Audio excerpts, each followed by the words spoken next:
The lights of the gala glittered like stars across the ballroom, casting gold against velvet and glass.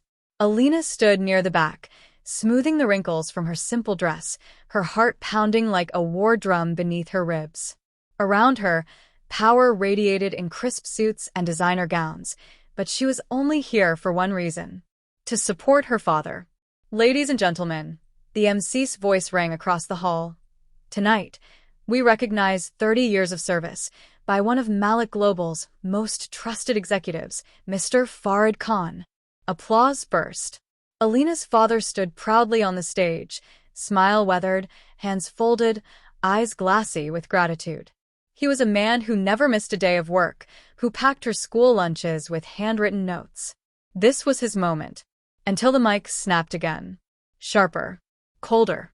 "We also regret to announce that Mr. Khan has been placed under internal investigation for misappropriation of company funds." The clapping stopped. Gasps. Murmurs. Then silence. Alina blinked. Her brain scrambled to understand what had just happened. Her father's face dropped. Eyes darted. Security began moving toward him. "No," she whispered, pushing through the crowd. "No, this isn't happening." By the time she reached the stage, guards were already escorting him down. People turned away. Phones were filming. "Wait. There's a mistake," she cried, grabbing one officer's sleeve. "My father would never, he's never even been late." "Ma'am, step back," the man said firmly, pushing her aside. Her father's eyes met hers as they took him away. He looked ashamed. A voice, smooth and lethal, cut through the tension. "Escort them both out." The crowd parted like water. At the top of the stairs, in a black suit tailored like armor, stood Zayn Malik, CEO, billionaire, and the man whose name could stop nations. He didn't look angry. He looked bored. Their eyes locked for a single second. He didn't flinch. Neither did she. But inside, something inside Alina cracked. The cold air outside bit into her skin. The limo with her father had vanished. She stood alone at the curb, her breath fogging, tears frozen before they fell.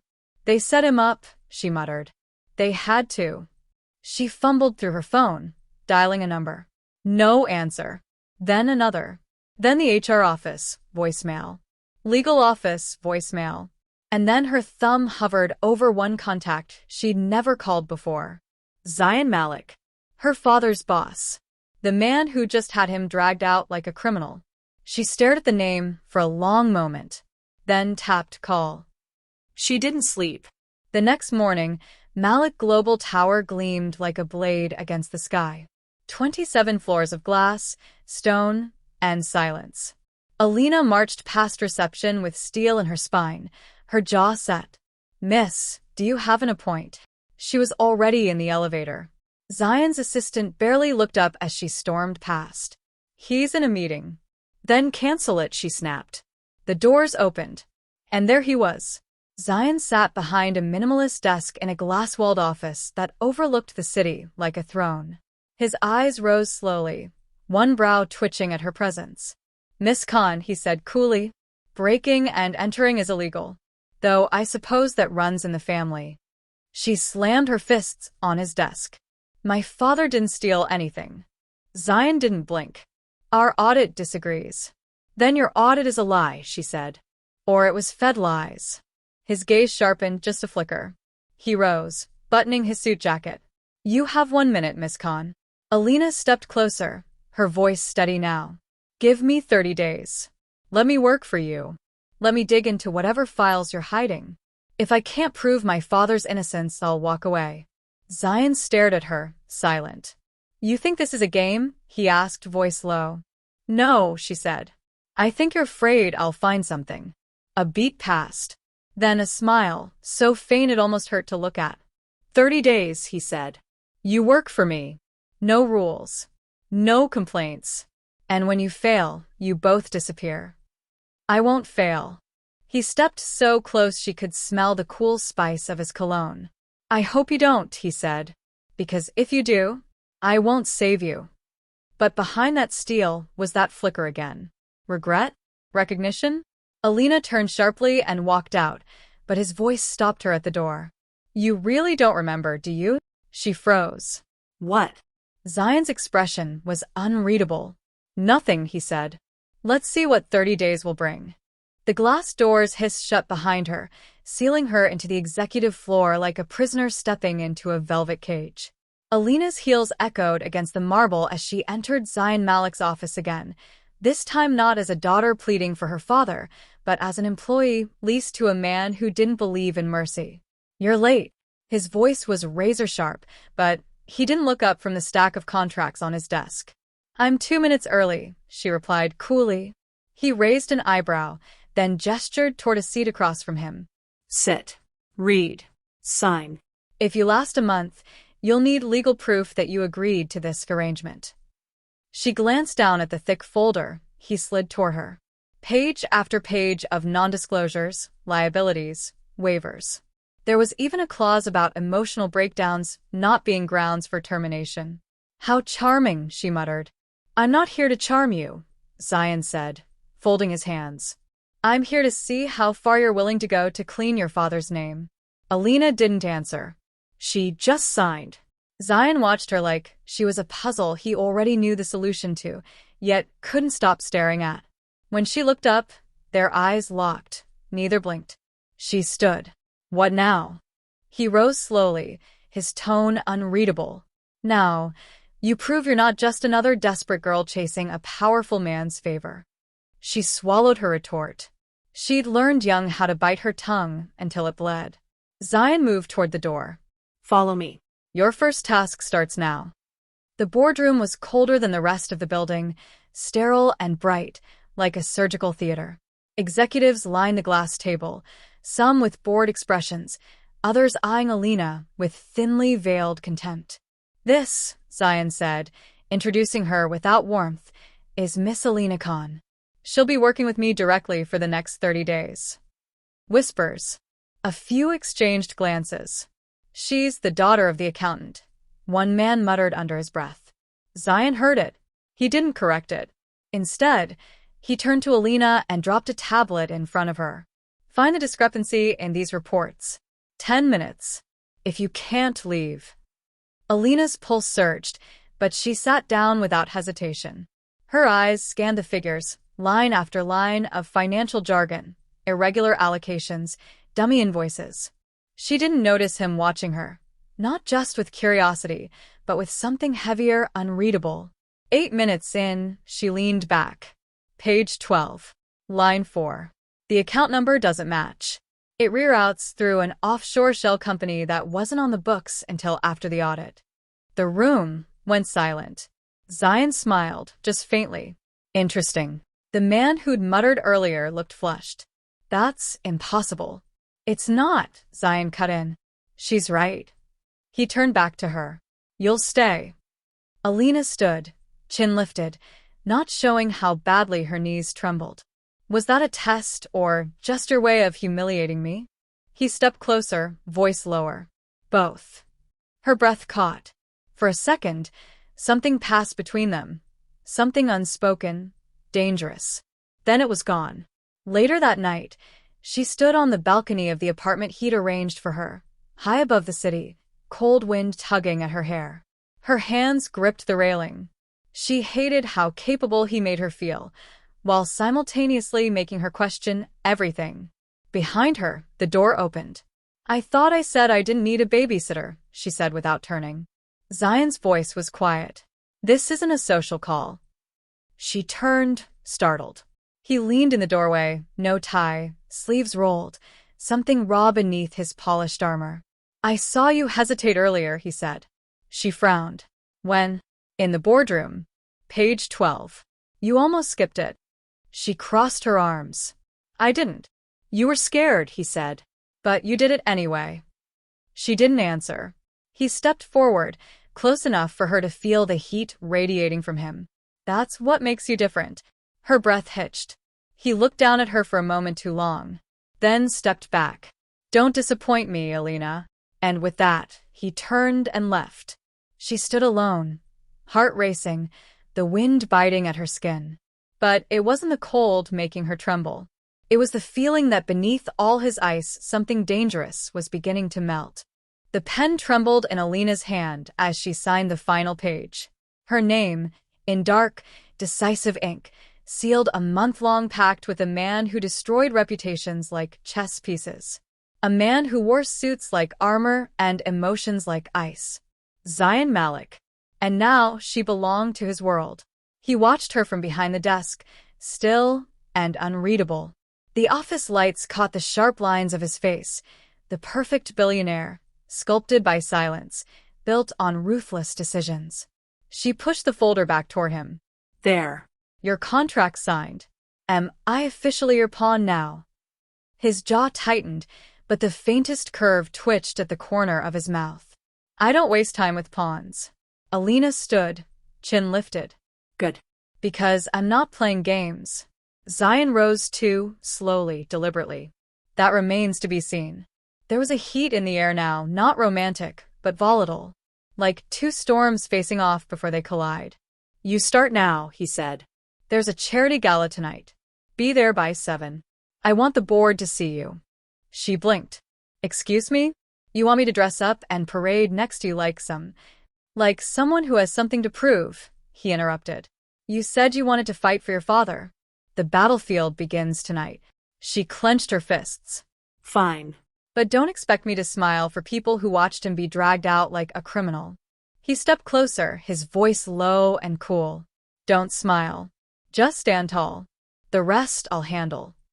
Alina left his office with her spine straight, but inside, her stomach churned. What had she just agreed to?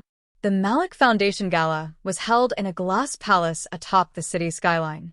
Everything shimmered, crystal chandeliers, silver cutlery, champagne like liquid gold. And everyone stared when Alina walked in. She wore a sleek black gown, borrowed from the company's PR wardrobe, and heels that felt like instruments of torture. But it wasn't the clothes that drew attention. It was her presence. Because she didn't flinch. She didn't fold. And when Zayn stepped beside her in a tuxedo, tailored to perfection, their contrast lit the room on fire. Beauty and danger. Innocence and power. Try not to burn the place down, he murmured under his breath. She gave him a sidelong glare. No promises. They moved through the crowd like magnets, her smile forced, his mask flawless. But beneath the surface, emotions churned. Especially when a woman with blood-red lipstick and too much familiarity glided up to Zayn, linking her arm through his. Darling, she purred. You never said you were bringing a date. Alina's stomach dropped. Zayn's expression didn't flicker. Alina's not a date. She's an asset. The word stung more than she expected. Of course, the woman said, eyeing Alina from head to toe. She looks useful. Alina smiled tightly. More useful than whatever perfume you drowned in. The woman stiffened. Zayn turned away, barely hiding the smirk playing at his lips. As the woman vanished into the crowd, he leaned in and whispered, Careful. The claws are showing. I thought that's what you hired me for, she shot back. Later, as the gala dwindled, Zayn disappeared into a conversation with two senior board members. Alina drifted to the edge of the terrace, needing air, needing space. The night sky stretched above her, vast and merciless. She could feel eyes on her back. She wasn't from this world. She never would be. And yet she was in it. Fighting for her father. Fighting herself.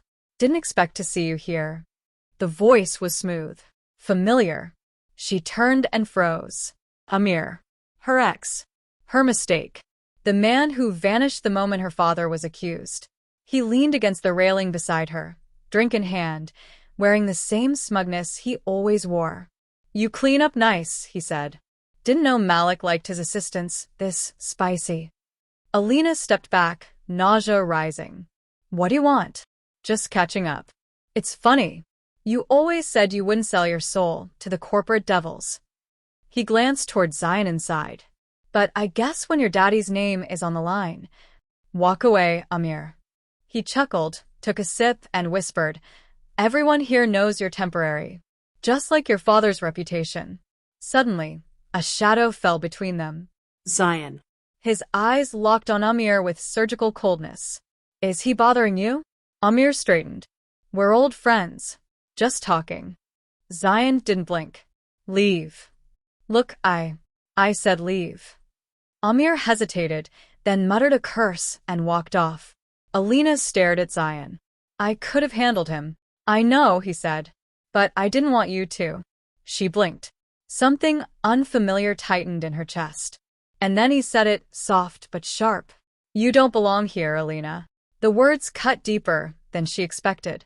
But before she could respond, he added, which is exactly why they're all afraid of you. Her breath caught.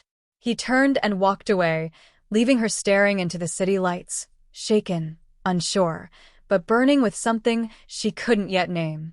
The elevator doors slid shut with a hiss, sealing Alina and Zion inside a gold and glass silence.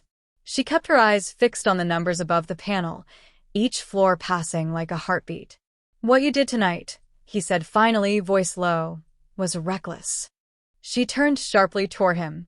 You mean standing up to a man who walked out the moment my life got hard? Or do you just not like being reminded that I'm not one of your pretty, obedient assistants? Zion's jaw clenched. That man humiliated your father in public. If you'd lost control, he would have used it to finish what he started. I didn't lose control, she snapped. But maybe I'm tired of pretending to be polite while everyone looks at me like I crawled out of the gutter. His eyes locked on hers. The space between them pulsed with something volatile. Emotion. Heat. Unspoken truths. You're not from the gutter, he said quietly. And I never asked you to be polite. The elevator chimed at the penthouse floor. The doors opened into sleek black marble, panoramic windows, and a night skyline wrapped in storm clouds. Zion stepped out first, leaving her to follow. She did, heart pounding, unsure if she was walking into a trap or something else entirely. His penthouse was modern, cold, immaculate, exactly like him. Except for one wall. Books. Hundreds of them. Old. Worn. Real. Alina paused, surprised. I didn't think you read. I don't sleep much, Zion said, pouring himself a drink. She crossed her arms. So this is it? I impress your board, survive the party, and now you pour whiskey while I stand here like your decoration. He took a slow sip. You're not a decoration. He set the glass down. You're something else entirely. The air thickened.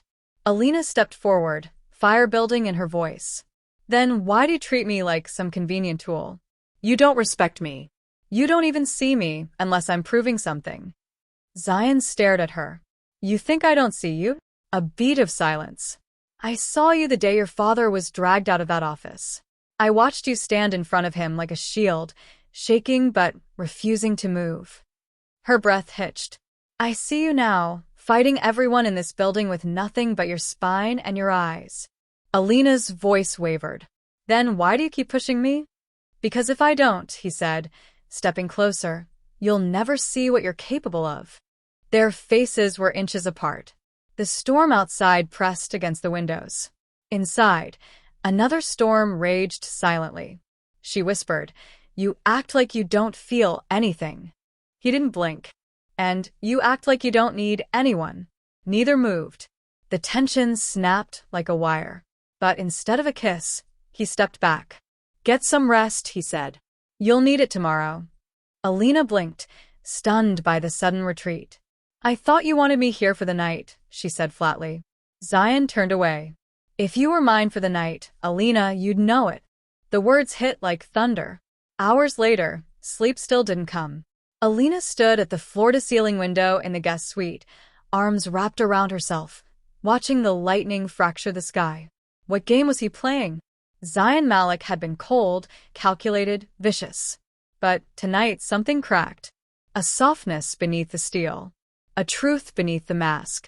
She didn't know what scared her more, his cruelty or his kindness.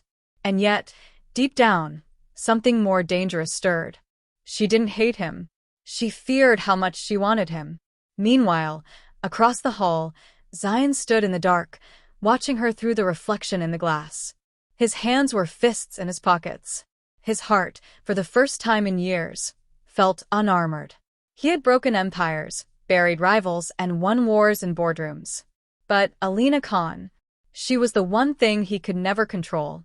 And maybe, just maybe, that's why he couldn't let her go. The morning sunlight was too bright for the storm they'd survived the night before. Alina sat at the edge of the massive guest bed, still in the silk robe she'd found on the chair. Her clothes from the gala were folded neatly nearby, ironed, cleaned. Almost as if someone had cared. "Don't be stupid," she scolded herself. "He's a billionaire, not your savior." Still, the way Zion had looked at her last night, it lingered like heat on her skin. She stepped into the hallway and froze. Zion stood at the other end, sleeves rolled, tie missing, hair slightly disheveled, as if sleep had been an afterthought, if it had come at all. He was pouring coffee into 2 mugs, his back to her, framed by the sleek black kitchen and a skyline that still held the silver haze of dawn. "You're up," he said without turning. "I was going to wake you." Alina hesitated, her voice low. "I didn't sleep much." He finally turned, and for a second, something like concern flickered across his face. "You shouldn't have seen last night. With your father. With the board." "I needed to see it," she replied. "I needed to know how deep we're in." He handed her the coffee. Their fingers brushed. Neither acknowledged it. "I'm taking you somewhere," Zion said suddenly. Her eyes narrowed. "Where?" "To get answers." 20 minutes later, they were in his black Maserati, speeding down Karachi's coastal highway, the air heavy with tension and unsaid things.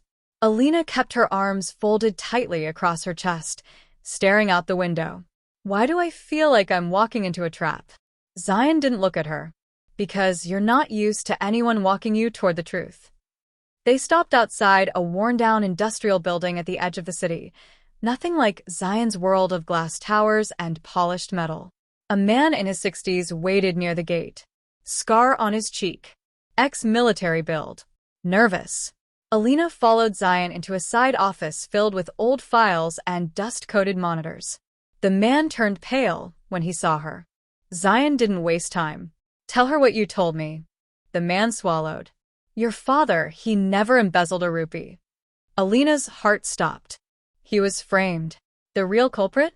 Hamid Zubair, the man who's been leading the charge to bury your father. Alina gripped the table. "Why would Hamid do that?" "Because your father caught him skimming off offshore deals. He was going to report him. So Hamid flipped the story and made sure all fingers pointed at your dad." Alina's mouth went dry. "Do you have proof?" Zion placed a flash drive on the desk. "I do now." The car ride back was silent until Alina spoke, her voice shaking. "You knew. That's why you hired me, isn't it?" Zion exhaled, not looking at her. "Partly." She turned fully to him, eyes blazing. "Then why didn't you tell me? Why let me beg you? Bargain with you? Because if I told you the truth, you would have walked away. And I needed you close." Silence. Fury. Hurt. Betrayal. All swirled inside her like a hurricane. "You used me," she whispered. "No," he said, finally looking at her. "I protected you. And your father." Her voice cracked. "You call that protection?" Zion pulled the car over sharply to the side of the road. The city buzzed in the distance. He turned to face her fully. "I've built walls around me, Alina. Walls no one's broken through in 10 years. But you," he stopped, jaw tight. "You stormed in like you belonged." She blinked back the sting in her eyes. "I didn't ask to belong," she said. "I just wanted to save my father." "I know." A pause. Then, softer, almost a confession. "But I wanted to save you." The words disarmed her. Before she could answer, her phone buzzed. She looked down and her blood ran cold. A message from an unknown number. "You think he's your ally? Ask him what happened the night your father was arrested." Alina looked up at Zion. He noticed the change in her eyes. "What's wrong?" She stood slowly, stepping out of the car. "You tell me," she said, voice trembling. "Where were you the night my father was taken?" Zion opened his mouth, then stopped. That hesitation? It said everything. Her heart broke in slow motion. "You were there," she whispered. "Weren't you?" His silence answered her. The wind whipped her hair as she turned and walked away, one heel snapping against the road like a gunshot. Zion didn't stop her. He couldn't. The rain hit the city like a confession, loud, relentless, cleansing. Alina stood outside the courthouse steps, umbrella forgotten, suit soaked to the bone, but she didn't flinch. Her eyes were fixed on the tall glass doors where her father would walk out in minutes, cleared, finally, of every charge that had nearly destroyed him. She had done it, but at what cost? Her fingers curled around the folder in her hand, the one with the truth. Zion's name was in those documents. Signed. Witnessed. Buried under layers of corporate betrayal he'd once unknowingly approved. He wasn't the villain, but he hadn't been the hero either. And now she had to decide which man he was. Behind her, the roar of an approaching car cut through the rain. Black. Sleek. Familiar. She didn't turn. Not even as the door opened and footsteps approached. Zion stopped beside her, drenched but unbothered. His tie was missing. His expression was unreadable. "I'm not here to explain," he said quietly. "Then don't," she replied, still facing the doors. "I'm here to say goodbye." Her breath caught. He continued, voice low but steady. "Your father's name is cleared. The company will publicly take the blame. I've arranged it all. There will be no backlash." She turned now slowly. His face looked older, like the weight of every lie, every silence, had finally cracked the perfect marble. "And what about you?" "I'll step down. Sell my shares. Leave the board." Alina blinked. "You destroy yourself for me?" "No," he said, a hollow smile tugging at his lips. "For the man who raised you. For the girl who walked into my office and turned everything upside down. And for the man I want to become because of you." Tears welled in her eyes, but she held them back. "You could have just told me the truth." "I was scared," he admitted. "Not of you hating me, but of you never trusting me again." Silence stretched. Then the courthouse doors swung open. Her father stepped out, flanked by reporters, lawyers, flashing cameras. Alina took a breath and made her choice. She handed Zion the folder. "Here." "You leak it. You sign the statement. If you want redemption, earn it." Zion looked down at the folder. "This will ruin everything I've built." She met his gaze. "Then build something better." A flicker of hope passed through his eyes. Then she turned and walked toward her father. 3 days later, Zion stood before a sea of cameras in the grand conference room of Zion Holdings. Behind him, a giant screen displayed one phrase: transparency, accountability, justice. He looked into the cameras like he was staring into her eyes. "I am Zion Malik, CEO of this empire. And I have failed." He spoke of Project Obsidian, of the signatures, of the quiet crimes beneath the empire's shine. He admitted his part, not criminal, but cowardly. He stepped down, not as a man destroyed, but as one reborn. And somewhere, in a quiet apartment, Alina watched it all. Her hand rested on the velvet box he'd once left in her drawer, without a word. She opened it. The ring still sparkled. And in that moment, she didn't know if she wanted to return it or wear it. Final line.